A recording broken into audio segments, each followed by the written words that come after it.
संस्कृत संजीवनी में आप सभी दर्शकों का हार्दिक अभिनंदन। आज मैं संस्कृत व्याकरण का एक महत्वपूर्ण विषय पुरुष लेकर उपस्थित हुई हूँ। तो पुरुष के विस्तृत विवेचन से पहले यदि मैं संक्षेप में समझा दूँ तो आपको और अधिक आसानी से समझ में आएगा। पुरुष को संस्कृत में पुरुषः कहते हैं, अंग्रेजी में इसे पर्सन कहते हैं। पुरुष के 3 भेद होते हैं, प्रथम पुरुष, मध्यम पुरुष और उत्तम पुरुष। तो आप अपनी उंगली के 3 हिस्से को देखिए। सबसे नीचे प्रथम पुरुष, बीच में मध्यम पुरुष और सबसे ऊपर उत्तम पुरुष। उत्तम पुरुष में मैं, हम दोनों और हम सब आएगा। जब कोई भी बात करने वाला होता है वह मैं होगा और वह हमेशा अपने को श्रेष्ठ सिद्ध करेगा, इसीलिए वह उत्तम है। उत्तम का अर्थ होता है श्रेष्ठ। मध्यम पुरुष में तुम दोनों, तुम सब आएगा।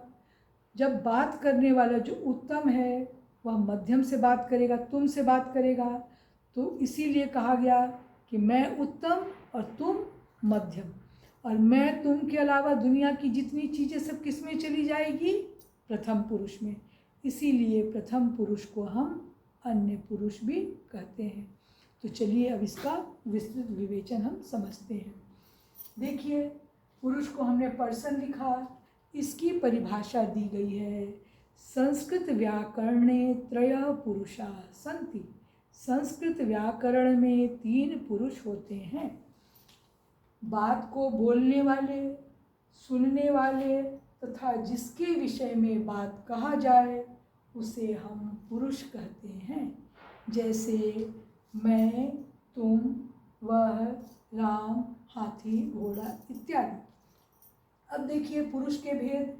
पुरुष के 3 भेद होते हैं, प्रथम पुरुष, मध्यम पुरुष, उत्तम पुरुष, जैसा कि परिभाषा में बता दिया गया है। प्रथम पुरुष किसे कहते हैं?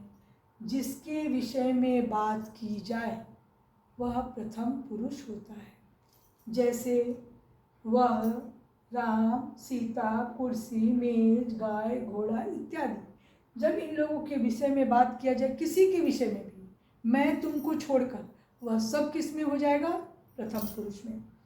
मध्यम पुरुष जिससे बात की जाती है अर्थात बात को सुनने वाला मध्यम पुरुष होता है। इसमें तुम दोनों और तुम सब का प्रयोग किया जाता है। उत्तम पुरुष किसे कहते हैं? बोलने वाले को उत्तम पुरुष कहते हैं। जैसे मैं, हम दोनों, हम सब। यदि हम इस तालिका को देखें तो इससे हमें और अधिक स्पष्ट हो जाएगा। किसी भी वाक्य में एक कर्ता होता है और एक क्रिया होती है। कर्म नहीं होगा तो भी वाक्य बनेगा। जैसे पत्ता गिरता है, यहाँ पर कोई कर्म नहीं है, लेकिन हमने कहा कि मैं रोटी खाती हूँ, तो यहाँ रोटी कर्म है। तो बिना कर्म के भी वाक्य बनता है।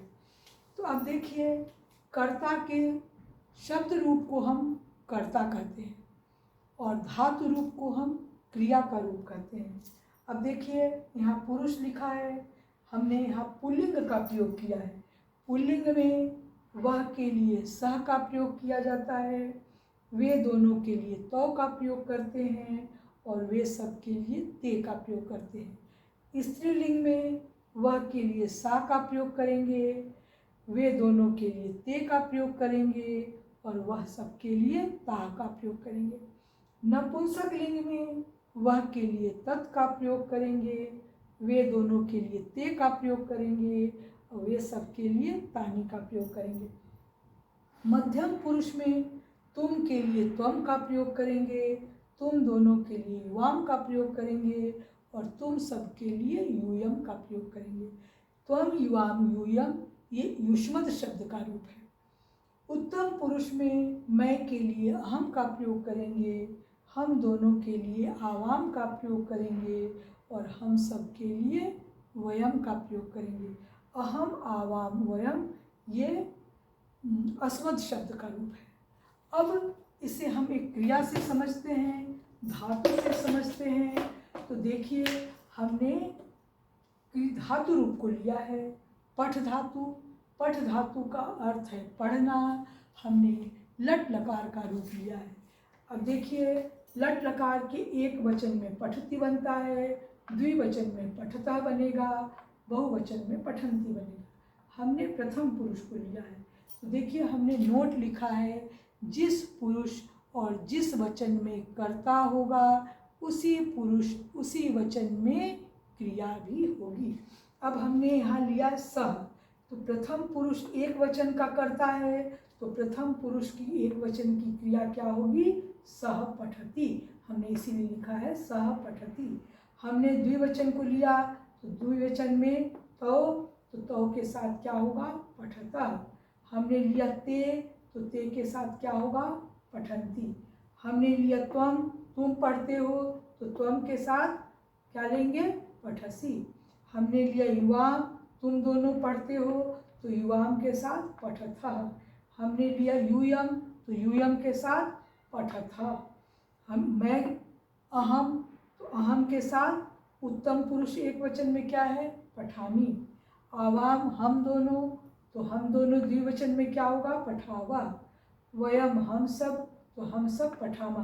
तो आपने देखा कि कर्ता कर्ता, इसके साथ ये, इसके साथ ये, इसके साथ मध्यम पुरुष, मध्यम पुरुष में, मध्यम पुरुष में, उत्तम पुरुष में, उत्तम पुरुष में। तो जिस पुरुष और जिस वचन में कर्ता होगा उसी पुरुष उसी वचन में क्रिया होगी। इसीलिए हमने लिखा सह पठती, तौ पठता, ते पठन्ति, त्वम पठसी, युवाम पठथा, यूयम पठथा, अहम पठामी, आवाम पठावा, वयम पठावा। अब देखिए जैसे अगर मान लीजिए हमने एक